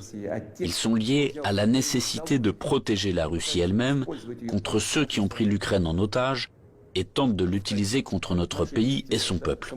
Je le répète, nos actions relèvent de l'autodéfense, contre les menaces qui pèsent sur nous et contre un désastre encore plus grave que celui d'aujourd'hui. Aussi difficile que cela puisse être, je vous demande de le comprendre et je vous appelle à la coopération pour tourner au plus vite cette page tragique et avancer ensemble, pour ne permettre à personne de s'immiscer dans nos affaires, dans nos relations, mais les développer de manière indépendante, afin que cela réunisse les conditions nécessaires à la résolution de tous les problèmes et, malgré l'existence de frontières entre les États, nous renforcerait de l'intérieur comme si nous ne formions qu'un. Je crois en cela. Je crois que tel est notre avenir. Je dois également m'adresser aux militaires des forces armées ukrainiennes. Chers camarades, ce n'est pas pour que les néo-nazis d'aujourd'hui prennent le pouvoir en Ukraine que vos pères, vos grands-pères, vos arrière-grands-pères se sont battus contre les nazis en défendant notre patrie commune. Vous avez prêté serment d'allégeance au peuple ukrainien et non à la junte hostile au peuple qui pille l'Ukraine et persécute ce même peuple. Ne suivez pas ces ordres criminels. Je vous exhorte à déposer les armes immédiatement et à rentrer chez vous. Je tiens à le préciser, tous les militaires de l'armée ukrainienne qui obéissent à cette exigence pourront librement quitter la zone des hostilités et retourner auprès de leur famille.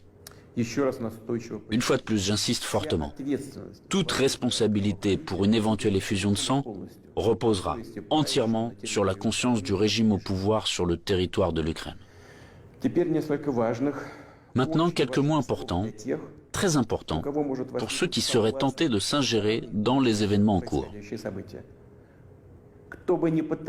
Quiconque essaiera d'interférer contre nous, et plus encore de créer des menaces pour notre pays, pour notre peuple, doit savoir que la réponse de la Russie sera immédiate et mènera à des conséquences auxquelles vous n'avez jamais fait face dans votre histoire.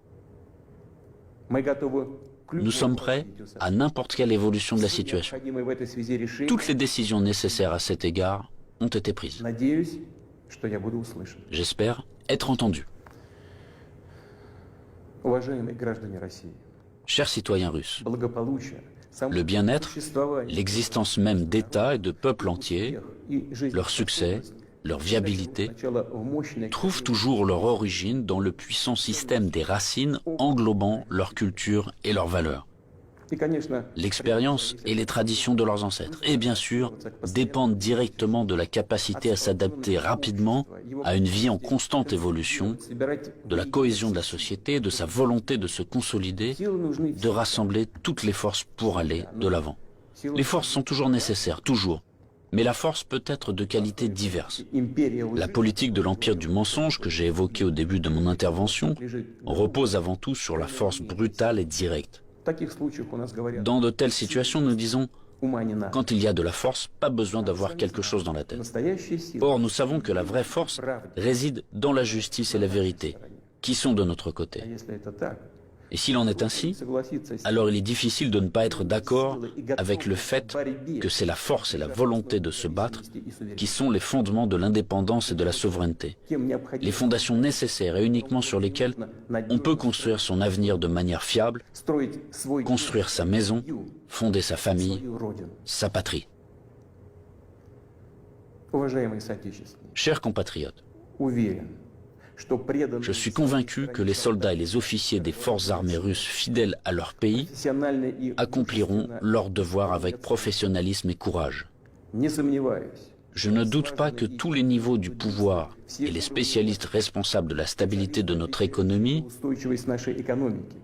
du système financier et du domaine social, ainsi que les dirigeants de nos entreprises et tous les milieux d'affaires russes travailleront d'une manière harmonieuse et efficace. Je compte sur une position consolidée patriotique de tous les partis représentés au Parlement et des forces publiques. Après tout, comme cela a toujours été dans l'histoire, le destin de la Russie se trouve entre les mains fiables de notre peuple multinational. Cela signifie que les décisions adoptées seront exécutées, que nos objectifs seront atteints et que la sécurité... Je suis russe. Et comme on dit, j'ai des racines russes. Mais lorsque je vois des exemples de héroïsme comme cela, lorsque un jeune homme, Magomedov, d'Aguestan, né, se fait tuer, et d'autres de nos combattants. Je suis tchétchène, ingouche, russe, juif, habitant de l'Ossétie. Nous avons plus de 300 ethnies. Nous ne pouvons pas les énumérer tous. Je suis une partie de ce monde puissant, multiethnique de la Russie. Et je ne pourrai jamais renier le fait que les Russes et les Ukrainiens ne font qu'un seul. La majorité des Ukrainiens ont été intimidés et leurs cerveaux ont été lavés par une propagande par les adeptes de Bandera. Mais le fait que nous combattons les néo-nazis est prouvé par les actes. Il y a des groupuscules, il y a des formations des néo-nazis qui se cachent derrière les civils comme derrière un bouclier humain.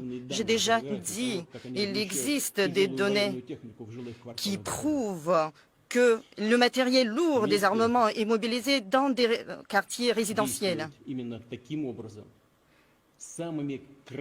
Ils se livrent à des actes dignes uniquement des bandits. Au lieu de retirer ces armements lourds des quartiers résidentiels, des écoles, ou bien, au contraire, ils avancent des mortiers. Mais en plus, eux, ils prennent en otage des étrangers, des étudiants étrangers. Ainsi, plus de 24 heures à Kharkiv, plus de 3000 étudiants ont été pris en otage. Plus de 576 personnes prises en otage à Soumy. Nous avons également vu des difficultés des Chinois, des étudiants chinois qui voulaient quitter Kharkov. 2 d'entre eux ont été tués. Des centaines d'étrangers essayent de quitter les zones de combat, mais ils sont empêchés. Ou bien, on leur propose de quitter le pays par Lviv vers la Pologne. Et ça veut dire tout simplement de traverser tout le pays au prix de leur vie, de leur sécurité. Nous avons tout assuré, les couloirs humanitaires, les transports, pour que les civils puissent quitter le pays. Encore une fois, je le dis et redis, les nationalistes ne nous le permettent pas. Qui plus est, ils informent les habitants d'origine étrangère pour qu'ils se mettent en contact avec leurs ambassadeurs pour après contacter les autorités ukrainiennes. Mais le pire est leur comportement vis-à-vis de leur propre peuple. Et eux, ils l'utilisent comme bouclier humain. À Severodonetsk, Sytchansk, dans d'autres villes, les habitants des quartiers résidentiels sont regroupés et mis dans des caves, tandis qu'à des étages supérieurs, un peu plus haut, ils déploient des lance-roquettes. C'est uniquement des fascistes qui se livraient à de tels actes. Lorsque les combattants soviétiques libéraient leur patrie. Je répète, nos soldats font tout pour ne pas créer des victimes parmi les civils, mais malheureusement essuient également des pertes. Je pense à tous ces combattants qui se battaient pour notre patrie. À tous les proches, à toutes les familles des combattants qui ont été mobilisés lors de cette opération militaire auront une aide financière, plus de 7 000 roubles. Ils auront également une allocation mensuelle. Mais je pense qu'il est tout à fait utile d'accorder une aide spéciale à destination de tous les combattants, de tous les anciens combattants mobilisés lors de cette opération. Au total, 5 millions de roubles. Tous les soldats blessés auront également une aide et une assistance. Nous allons accorder une assurance pour tout traumatisme. Si un combattant était mobilisé sur un contrat et se trouvait handicapé, il touchera 8 000 roubles. Et en cas de handicap plus lourd, il aura droit à une autre compensation. Tout cela est prévu dans la loi. J'estime qu'il est tout à fait inconvenable d'accorder des aides financières à tous ceux qui ont été mobilisés, non seulement par le biais du ministère de la Défense, mais par d'autres services. Plus de 3 millions de roubles. Nos officiers, nos soldats se battent pour la Russie, pour la paix dans le Donbass, pour démilitariser l'Ukraine, pour la dénazifier, pour qu'il n'y ait plus de menaces, une telle menace à côté de nos frontières, et qui plus est, pour qu'il n'y ait pas de menace d'armes nucléaires à nos frontières. Nous allons toujours garder dans nos pensées les noms de nos combattants qui sont tombés pour la patrie. Nous allons soutenir leurs familles. Je vous prie de penser à tous ces soldats, nos soldats qui sont tombés lors de l'opération spéciale militaire en Ukraine.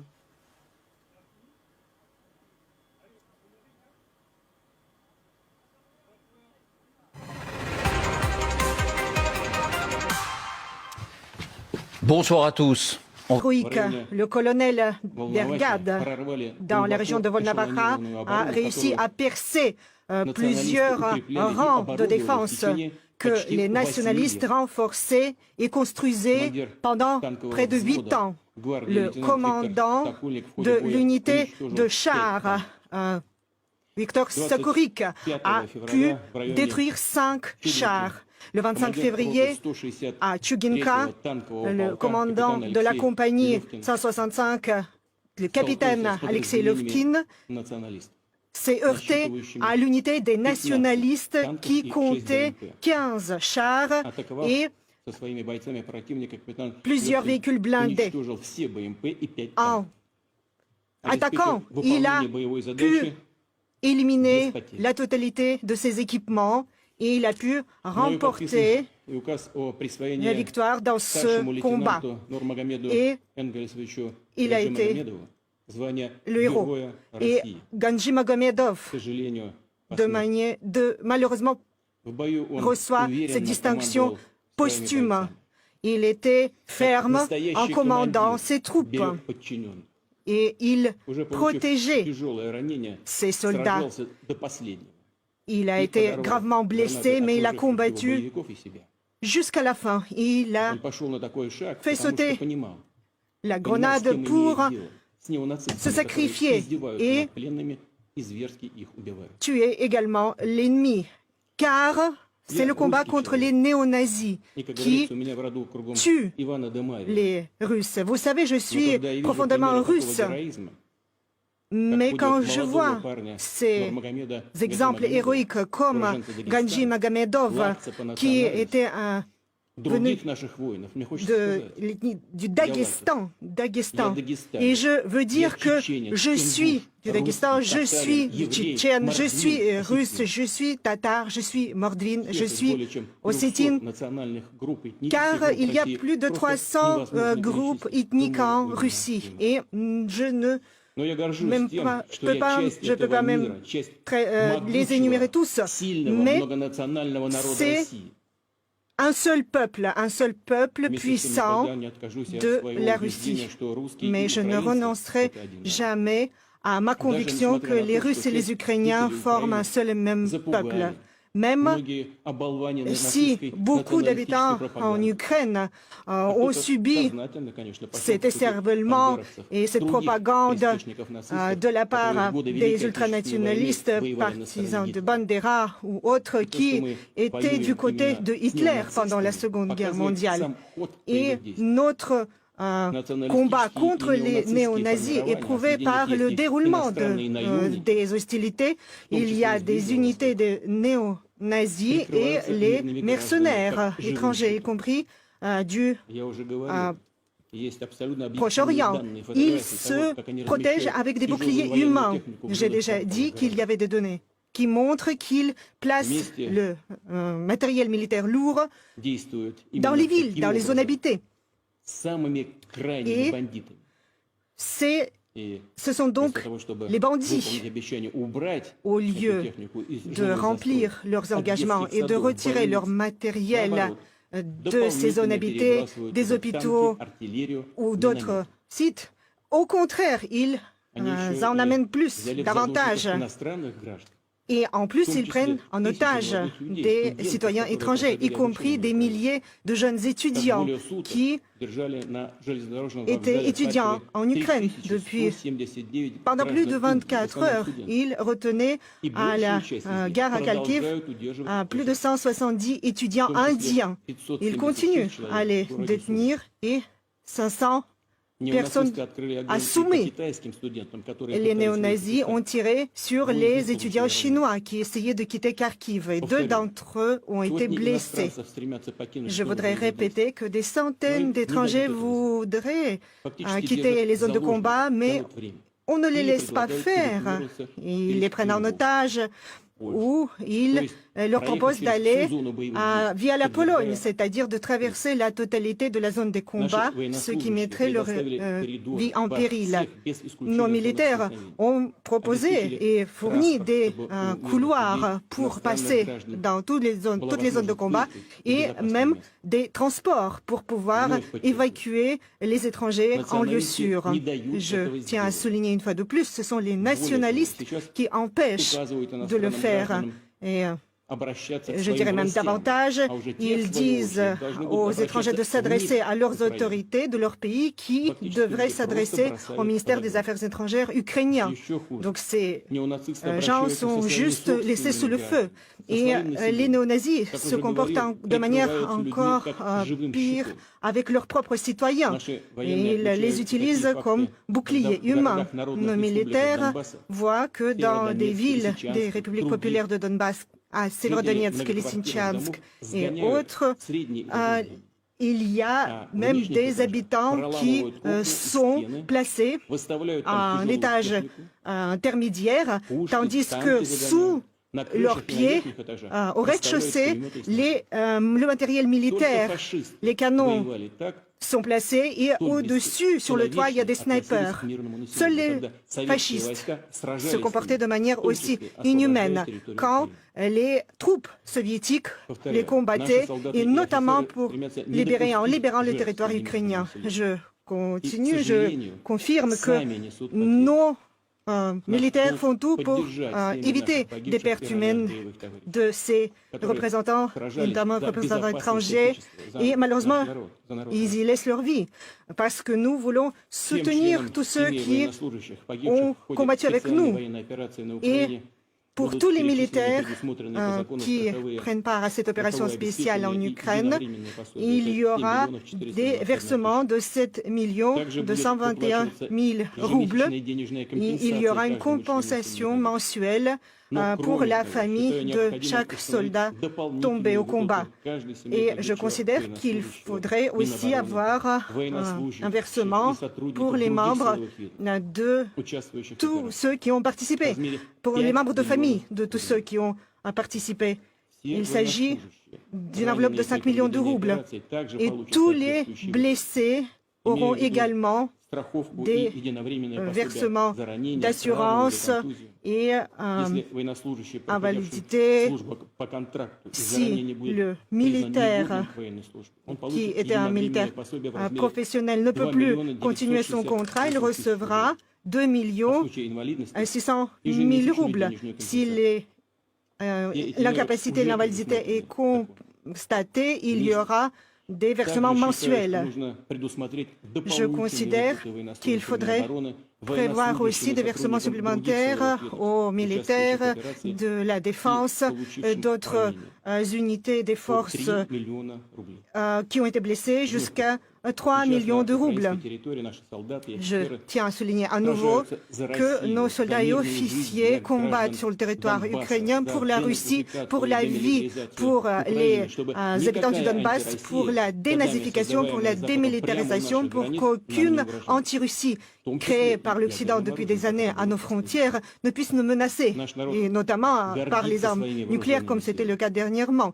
Notre peuple est fier de nos forces armées et nous allons toujours garder en mémoire nos compagnons d'armes qui sont morts. Nous ferons tout pour soutenir leurs enfants, leurs familles, pour que leurs enfants puissent faire leurs études. Nous soutiendrons leurs proches et je vous demande de rendre hommage par cette minute de silence à tous ceux qui sont tombés en Ukraine lors de cette opération militaire spéciale.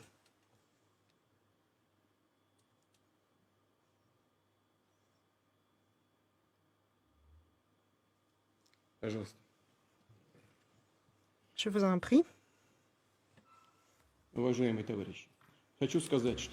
Chers camarades, je voudrais dire que l'opération militaire spéciale se déroule comme prévu pour les objectifs prévus. Tous les objectifs prévus sont atteints avec succès et dans les délais prévus. Je donne la parole au représentant du ministère de la Défense, Sergei Koudjogotovitch.